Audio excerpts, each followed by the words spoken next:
Must be Friday afternoon at 12:30, which means it's time for P2P Live, where we talk about everything that is jobs and employment throughout Australia. Hi there, my name is Mark Smith. I am Group Managing Director of People to People in Australia and the UK and Frog Recruitment in New Zealand. Yes, and it's Friday afternoon where we always are talking about jobs throughout Australia. We've got the extended, we had the Internet Vacancy Index released last week, so now we're going to delve a little bit further into it and have a look at how that looks state by state in this week's Stat of the Week. We've got two jobs here in Australia to explore, and we also have some opportunities, one in New Zealand and one in UK. If you're going off on a working holiday or you're returning home or you just want to explore and go across the ditch, for example, as an Aussie. So we'll have a look at those. And of course, we've got our Twitter poll results. We're also going to quickly explore why it's a good time to get back into permanent work with Jess Bales from our Adelaide office. So we'll have a quick chat to her about that as well. So much to talk about. Let's get into it with this week's Stat of the Week.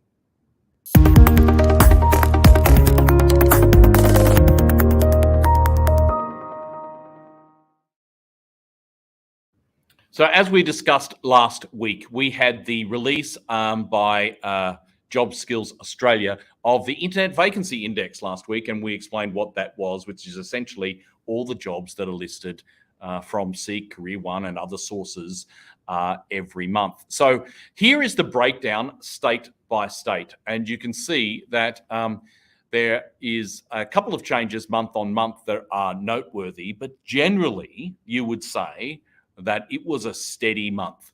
But let's explore the state by state differences. So we'll start with where the job ads have increased, and you can see that Tasmania was up 4.5% for the last month. That's 190 jobs. So they're listing 4,300 vacancies in Tasmania. The Australian Capital Territory, 2.3% up. That they've got 7,800 jobs in the ACT. WA up 2.3%. That's 740 jobs, and the total number of vacancies was 33,000. I'm reading these out because I don't think people really have an understanding of how many jobs are advertised in each of the states. So you can get a sense of, well, how many jobs are actually out there. So you can see that also Queensland is up by only a small margin, 480 jobs, up to 60,000 vacancies last month. But the states in decline. So the biggest decline was in the Northern Territory, 3.7%, and New South Wales and Victoria both down 0.2 and 0.3% respectively. In terms of the total numbers there, New South Wales is running 86,000 vacancies, 86,500. Victoria, 71,200. Now on the far right of the page, you can see the year-on-year changes, and you can see that there are some really big numbers. 25% increase year on year for Tasmania. That's pretty extraordinary. Queensland up 8.4%. But then we have the situation that in New South Wales and Victoria, they're down 4.8 and 6.3%.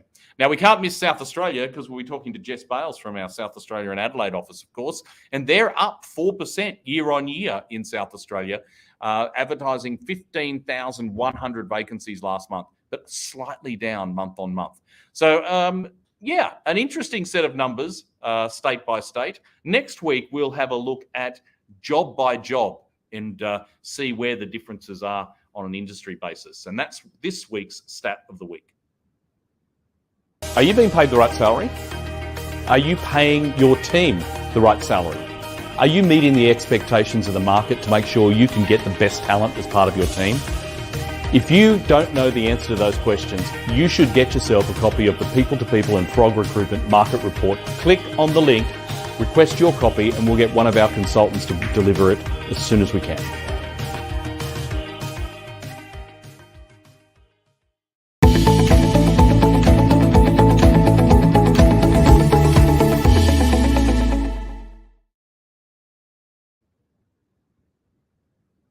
Hot jobs of the week in Australia. So this is the first one. It's an executive assistant in Warrnambool here in Victoria. I'm actually broadcasting from Victoria. And I should point out, by the way, that we can see all of your comments on LinkedIn, YouTube, and Facebook today. And you can apply for these jobs by simply clicking on the links that are in the comments below.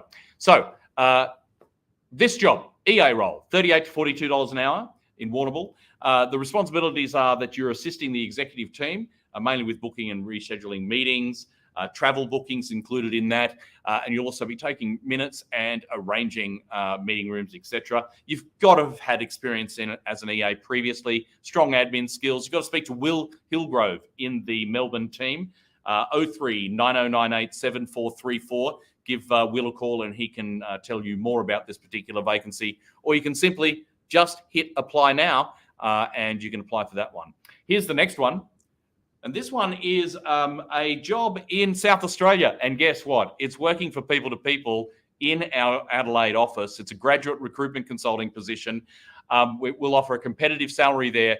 It's an entry-level position, but what you'll be doing is you'll be screening and interviewing candidates, preparing resumes, sourcing candidates on a multitude of platforms, also preparing and posting advertisements. And what you need to get into this job is to have a degree. Previous customer service or sales administrative experience is really going to play out. But you know what? The thing that really gets you a position as a recruitment consultant, it's that extra little bit, the enterprise, the drive that will set you apart from in this highly competitive environment. If you'd like to learn more, because most people don't really know about recruitment consulting as a career, then give Peter a call in our Adelaide office, 08 8317 4801. Hit apply now or drop her an email and she can tell you more about it. Okay, that's it for this week's Jobs in Australia.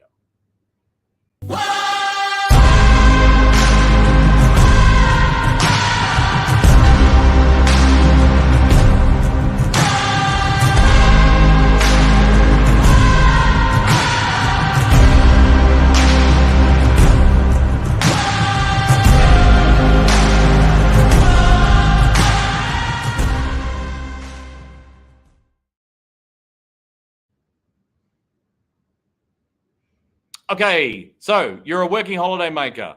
Maybe you're a Kiwi returning home. Here's a job in New Zealand.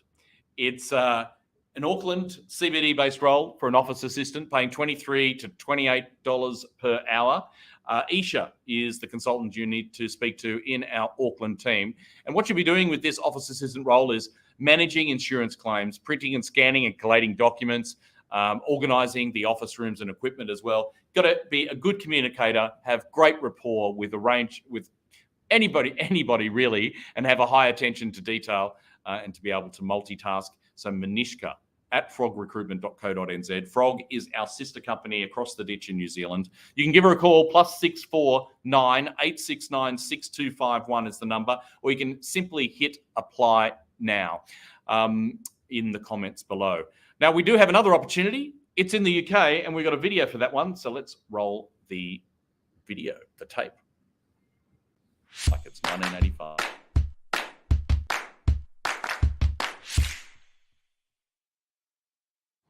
Hi, I'm Hannah, Senior Recruiter at People to People. I'm currently seeking an experienced HR manager to join a design-based business in central London, paying between $45,000 and $55,000. The main focus of the role is that you will be responsible for making sure that the day-to-day HR function is running as soundly as possible. Your role will be making sure that all employees are supported so that the business has excellent retention, good quality training, as well as a smooth and thorough recruitment process. There will also be a focus on benefits and reviewing them to make sure they are the best that they can be. If you have an interest in the design industry and are a CIPD qualified HR manager looking to take your next step, this could be the role for you. Please do get in touch for more information.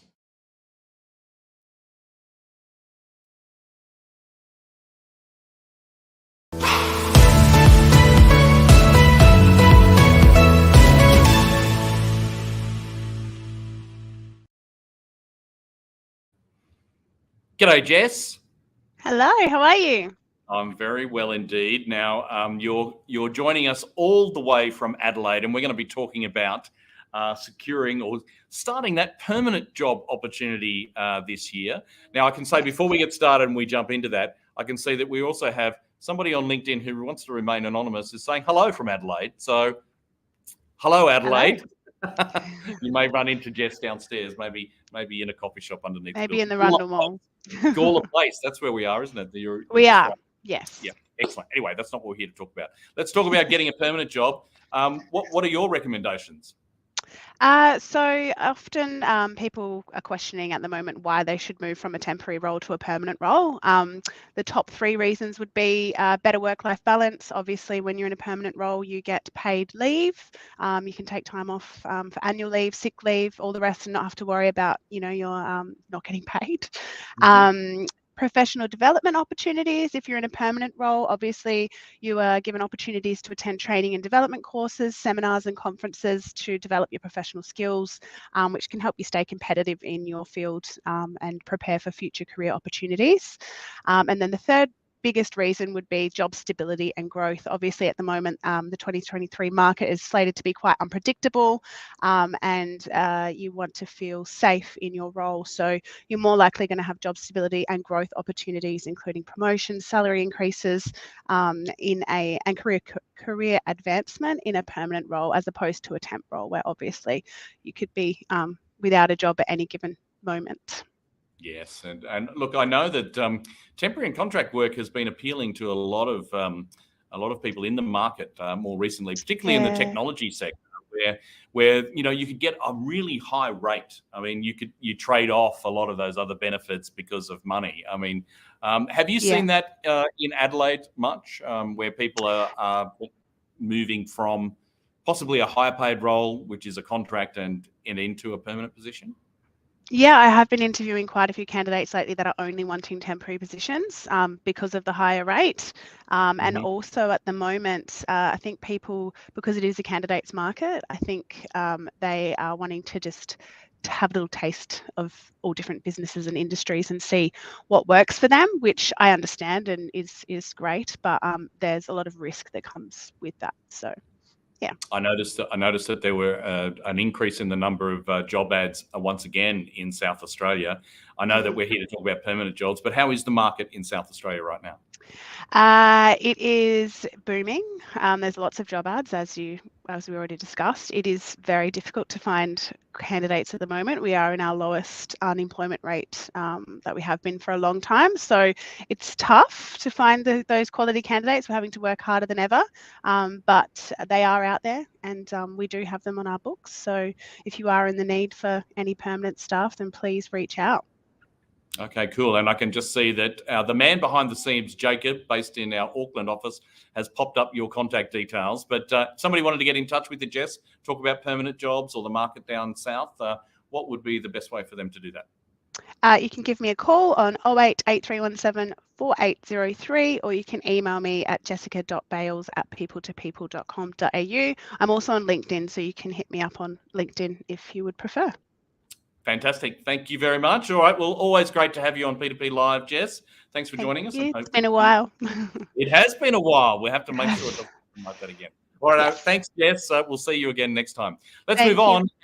And we've got now the results of last week's Twitter poll. Now, it was an interesting one. I was a bit surprised by this, sort of. Has your employer, inverted commas, forced you back into the office? Well, no.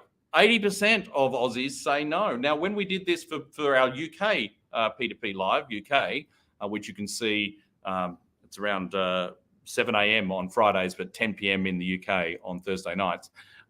This number was 70%, but in Australia, it's 80%.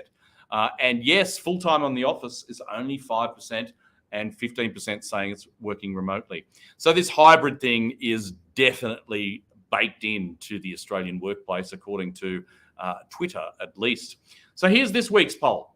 So we thought we'd ask this week, for those who recently moved to Australia for work, what was the most appealing aspect? So if you've moved to Australia, maybe on PR from overseas, remember that we've had 400,000 people arrive in Australia this year. Did you come to Australia for work for a better salary, for the lower cost of living, for career progression, or for other. And you can add those comments at People2People on Twitter or on our LinkedIn or YouTube so that we can have a look at those and explore it and report back this time next week on P2P Live. Okay, well, thank you everybody for joining us. I'm actually here in Melbourne at our Melbourne office, and things are really rocking down here in Melbourne. There's a lot going on at the moment. So thank you for joining us from P2P Live. We'll do it all again next week at 12:30. We'll see you then.